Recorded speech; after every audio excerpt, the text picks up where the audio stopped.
بسم الله والصلاة والسلام على رسول الله وعلى آله وصحبه وسلم تسليما كثيرا طيبا مباركا فيه. Inch'Allah, une demi-heure concernant l'exégèse ou les commentaires du hadith, l'intention, les actions, l'intention maîtresse de l'action. On a vu le hadith, donc les actions ne comptent que par leurs intentions et chacun ne recueillera de rétribution que selon son intention.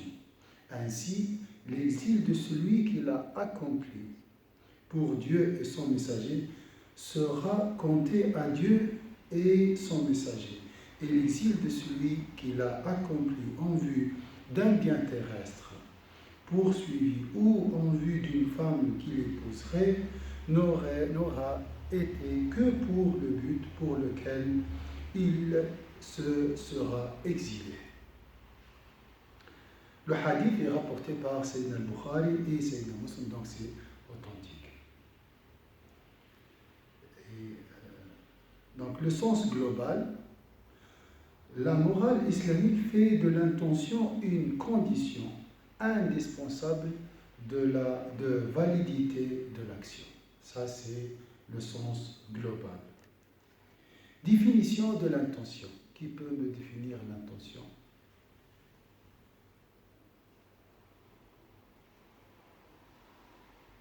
Moi, j'ai dit une idée. Moi, c'est ma définition. Une idée dans le cœur.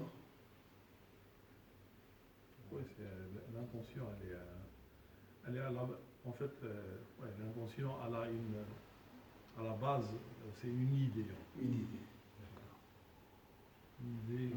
L'intention, c'est tout ce qui est autre que l'obligation. C'est, comment dire, faire quelque chose. Non, pardon, c'est pas ça du tout. L'intention, en fait, c'est l'objectif. L'objectif. Très bien. L'objectif, oui. On peut faire quelque chose dans le but de montrer, par exemple. On peut faire quelque chose dans le but de faire plaisir, je sais pas, un exemple, sadaqa. Oui. On peut faire sadaqa dans le but d'aider une personne. Oui. On peut faire sadaqa dans le but de montrer aux gens qu'on aide les personnes. Oui. C'est ça, l'intention. Donc là, tu as lié un peu l'intention à la sincérité. Ouais. Bah ouais. C'est juste. Ouais. Donc, notre sincérité dépend de notre intention. L'objectif, le mot objectif aussi, il est très, très proche. L'intention, au sens large du mot, est le mouvement par lequel la volonté tend vers quelque chose, soit pour le réaliser, soit pour l'obtenir. L'intention, au sens large du mot, est le mouvement par lequel la volonté tend vers quelque chose.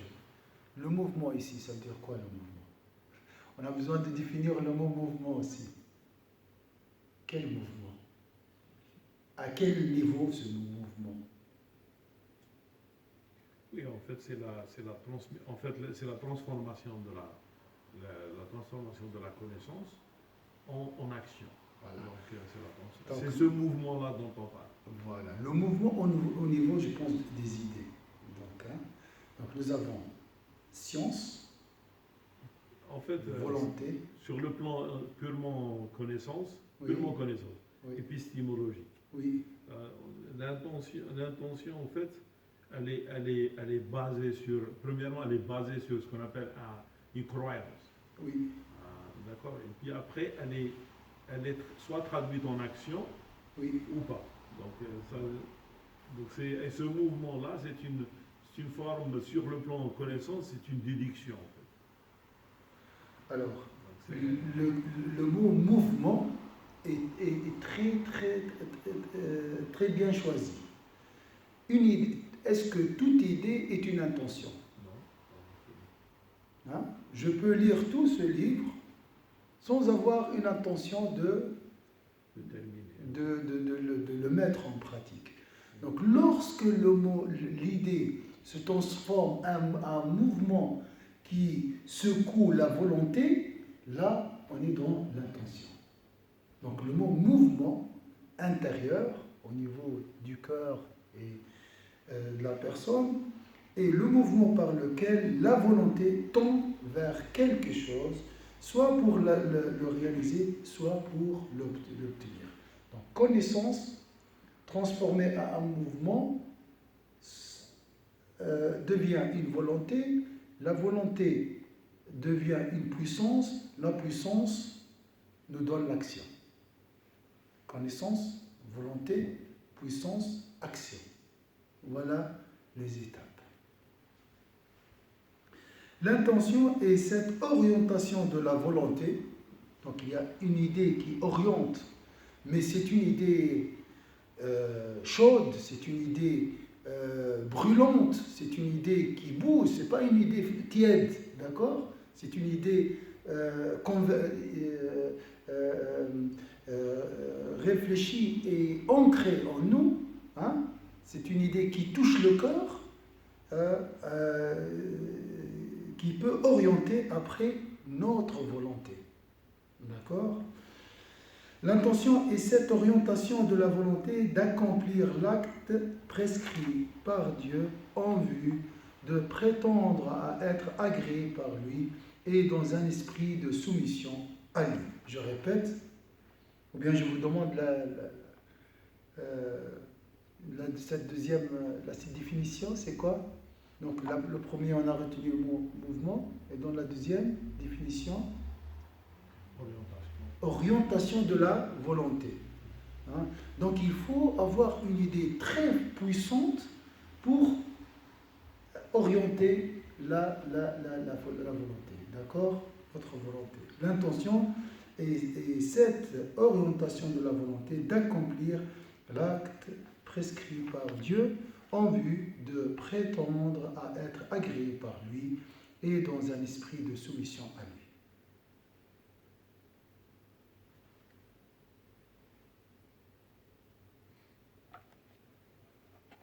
Ça veut dire quoi? Pour Dieu et son messager. Ici, c'est marqué « Ainsi, l'exil de celui qui l'a accompli pour Dieu et son messager sera compté à Dieu et son messager. » Ça veut dire quoi pour Dieu et son messager? Attendre l'amour d'Allah et son messager. Alors, je m'excuse, ici, dans le sens, un exil pour l'amour d'Allah et son messager. Ça veut dire quoi?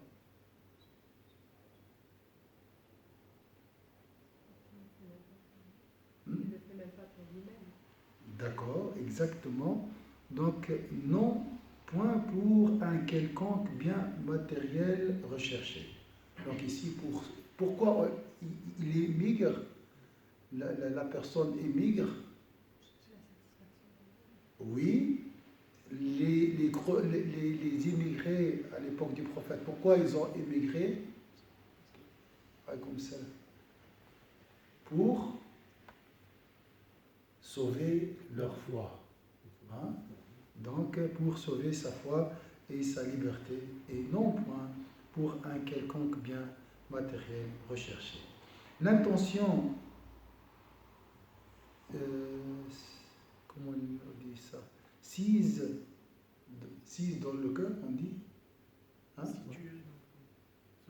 Sise dans le cœur n'a pas besoin d'être extériorisé par une parole prononcée.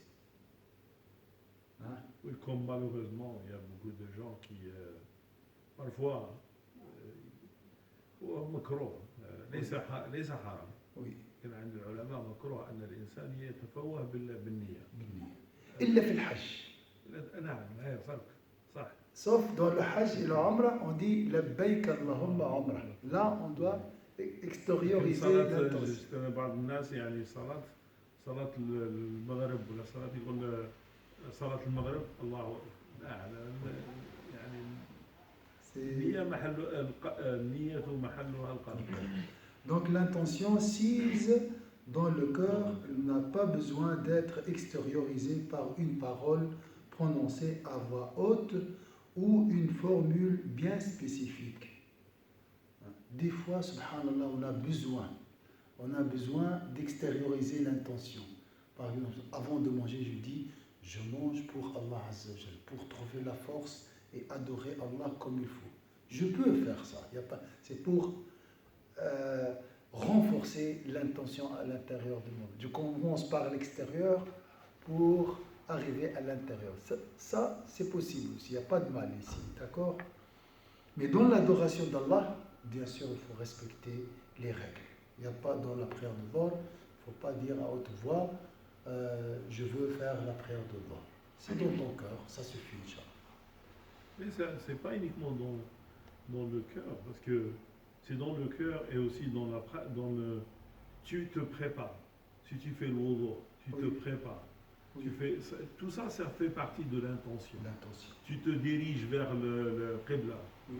Donc, ou bien tu fais la préparation du rituel correctement. Donc, ça veut dire que l'intention, surtout la chose la plus importante, je pense, c'est d'être concentré dans ce que tu fais. Oui.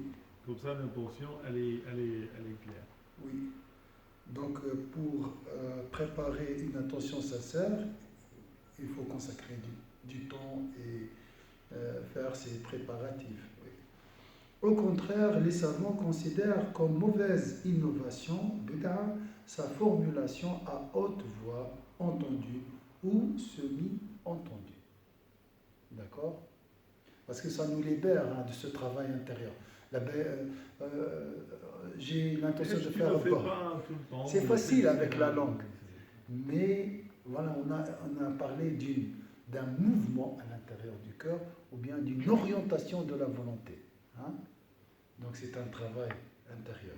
L'intention a pour mission de distinguer les actes cultuels des actes communs de la vie.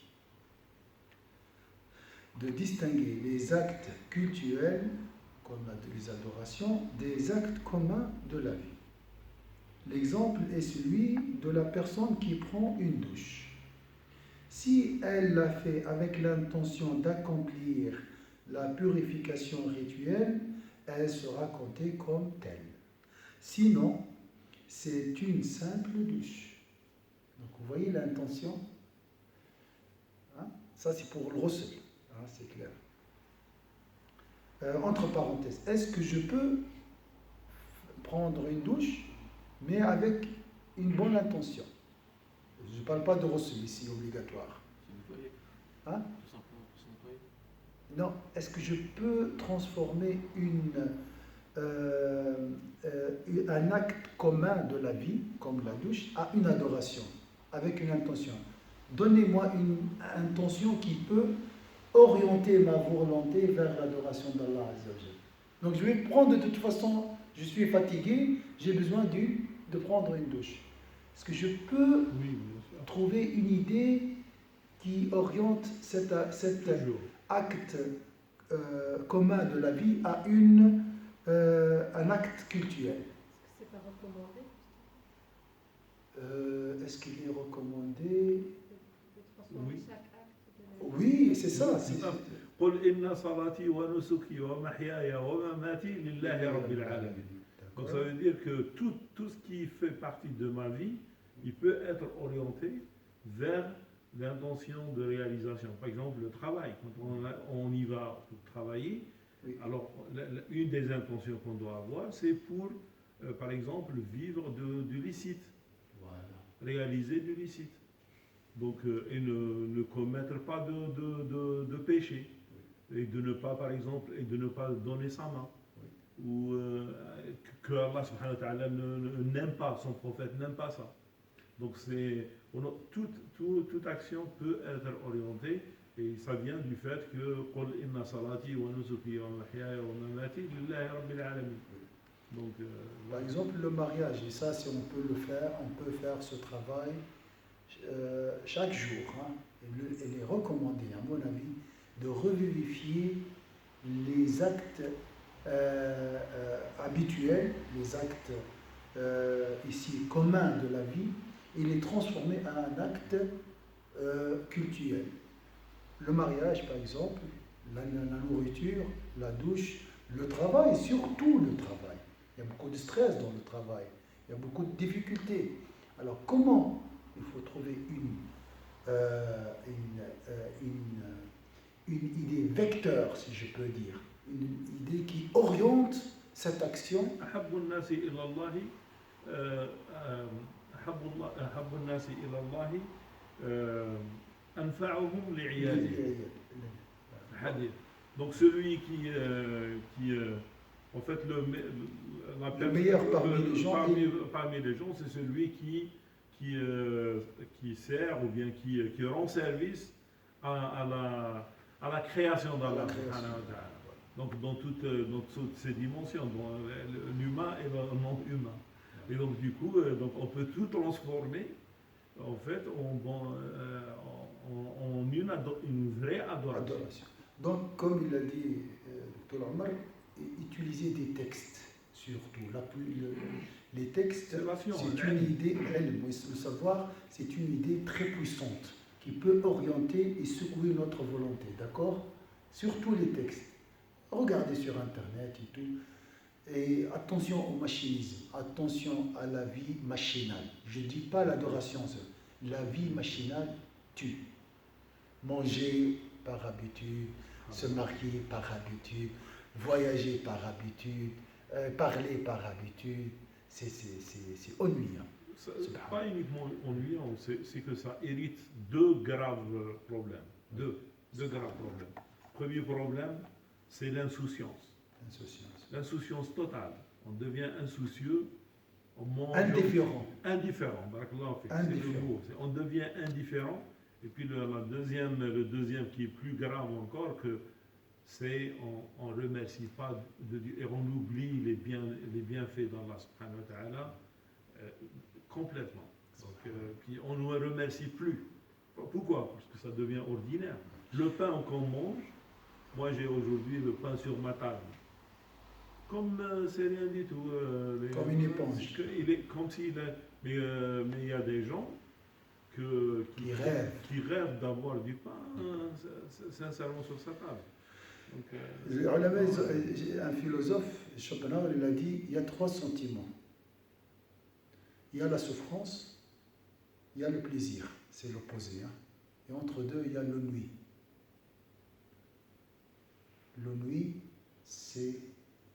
il est pire que la souffrance et le plaisir.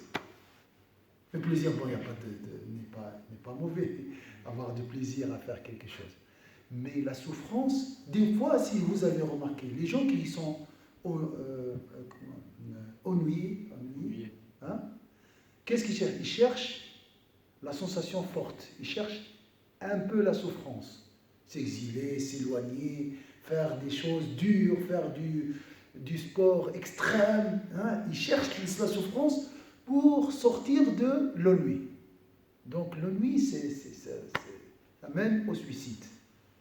Alors qu'en islam, pour répondre à ce philosophe, il y a deux valeurs. Et entre elles, il y a quelque chose. Il y a la patience, sabr, d'accord, c'est face à la souffrance. Pas exactement. Et il y a shukr. D'accord. Et entre eux, qu'est-ce qu'il y a? Est-ce que quelqu'un peut trouver qu'est-ce qu'il y a entre les deux? Entre le sabr ou le shukr. Donc soit la patience, soit la gratitude. Mais qu'est-ce qu'il y a entre les deux? Entre les deux, quel iman? La foi, oui. La foi, c'est la somme de la patience. Exactement.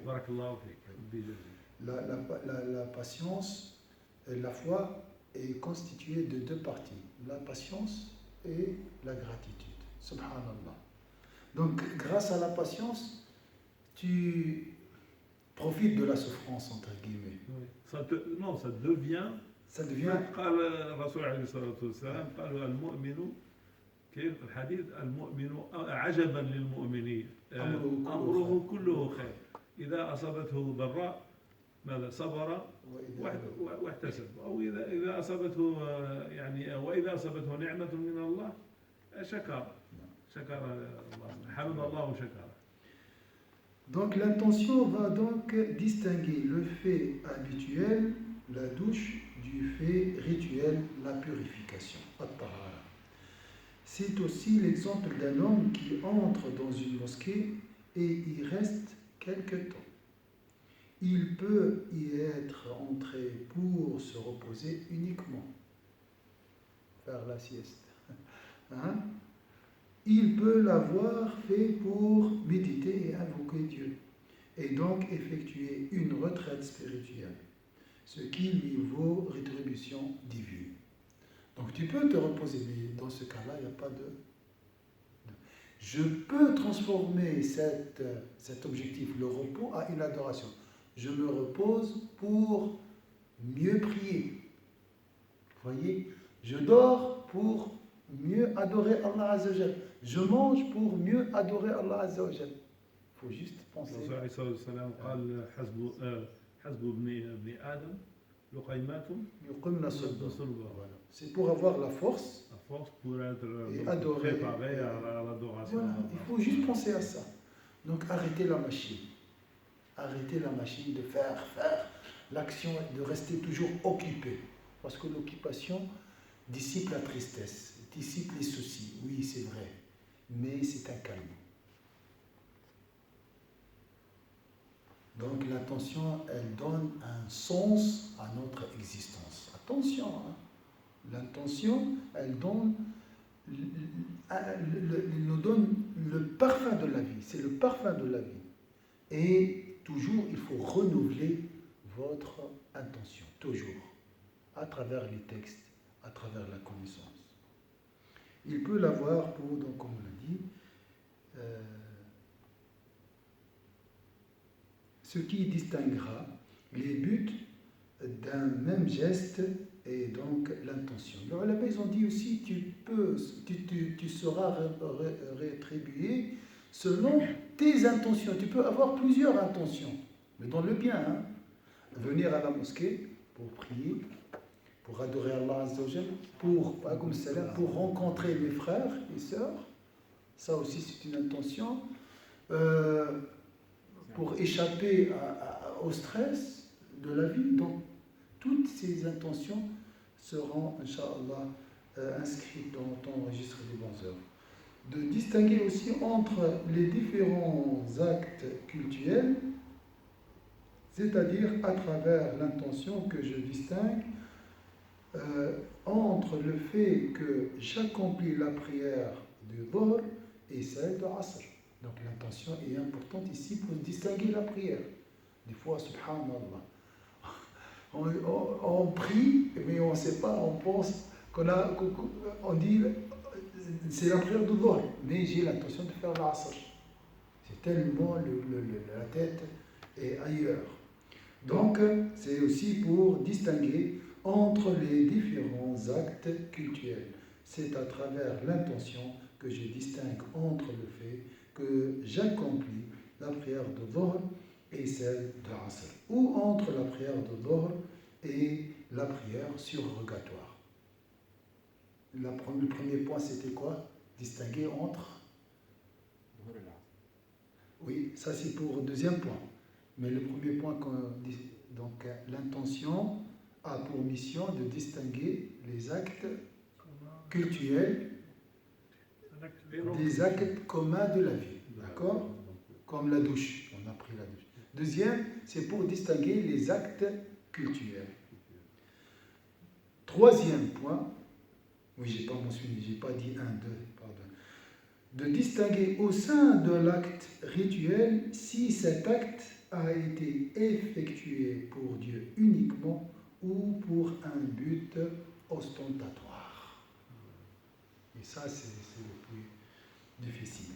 Ce sera le cas d'une personne qui accomplit l'aumône obligatoire dans le but d'être vue par les autres. Cela pose le problème de la sincérité. D'accord? Donc vous voyez, là, l'intention est liée aussi, elle peut distinguer un acte effectué pour Dieu ou dans un but ostentatoire.